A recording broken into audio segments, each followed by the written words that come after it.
Olá, pessoal! Hoje a gente vai falar sobre o panorama do tema adaptação no Brasil.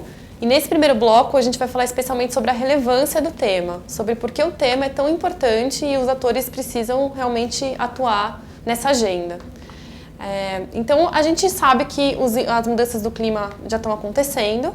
A gente também sabe que impactos significativos vêm já acontecendo no mundo todo e no Brasil inclusive.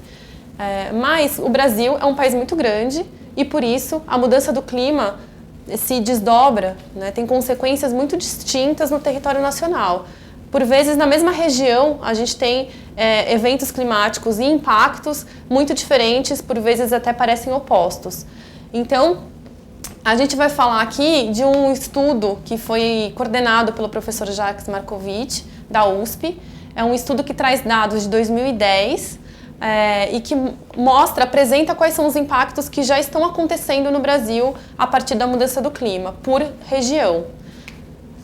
A gente vê nesse estudo que, olhando aqui para a Amazônia Oeste em primeiro lugar, o que está acontecendo já é um aumento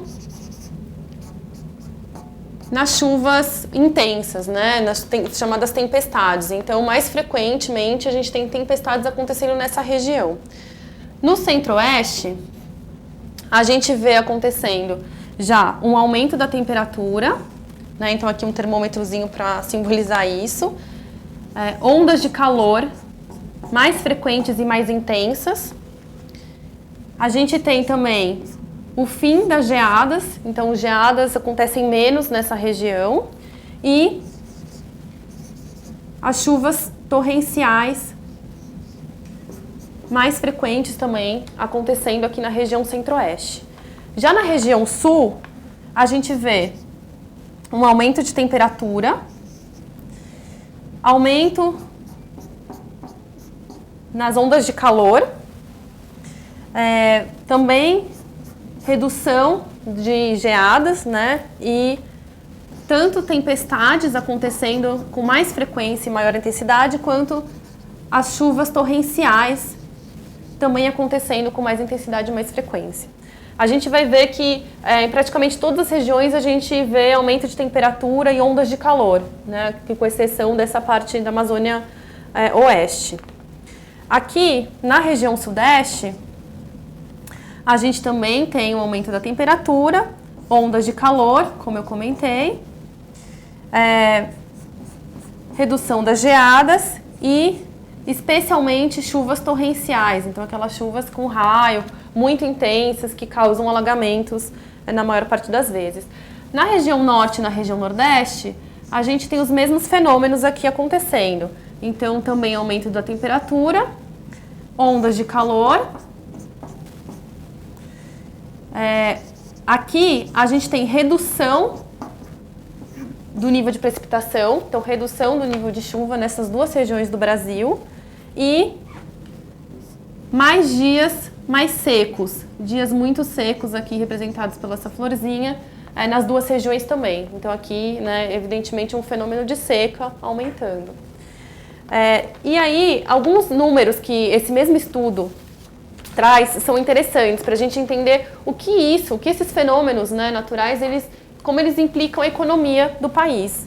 Então, esse estudo ele faz uma pesquisa aqui em um período que vai de 2000 a 2007, né, no território nacional, olhando só os impactos diretos na economia. Então, o que são esses impactos diretos?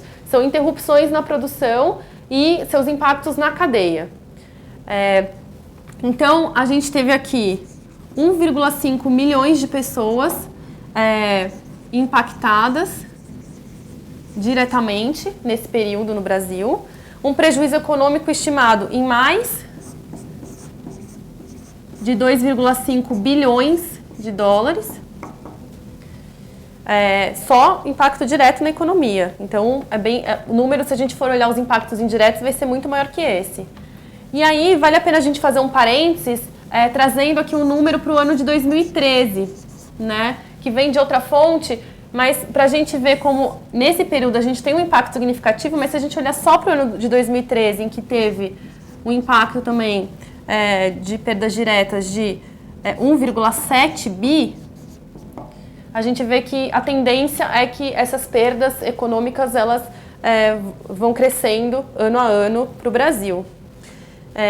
E aí, assim, vale também a pena a gente fazer um recorte só para ilustrar que, se a gente olhar só para o estado de São Paulo e dois fenômenos que são alagamentos, né, e secas, a gente também tem números representativos.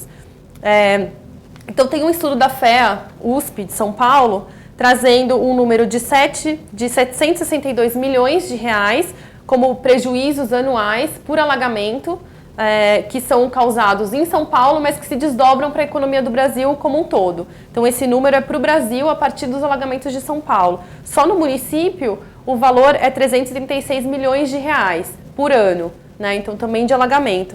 Olhando para a seca, a gente tem daí também um caso, né, que em 2014, como consequência da paralisação do transporte na hidrovia Tietê-Paraná, os produtores de soja, só esse segmento, né, teve um prejuízo de aproximadamente 4 milhões de reais em um ano. Então, a gente pode ver também que isso pela seca. Então, a gente pode ver que esses dois fenômenos, olhando para um estado só, também já é muito representativo e já é um argumento muito importante e relevante para políticas públicas, para a atuação do setor empresarial, da sociedade civil, de todos os atores. E aí, voltando para o Brasil, só para a gente terminar essa parte de números, a gente, olhando para o PIB e para uma estimativa para 2050, a gente tem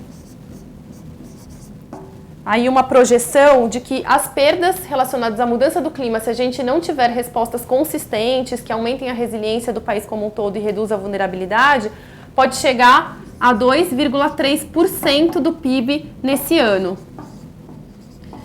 O que representa aproximadamente 3,6 trilhões, que é aproximadamente um ano de crescimento nesse período. Então, como se a gente destacasse um ano de crescimento do Brasil aí e entregasse para a mudança do clima.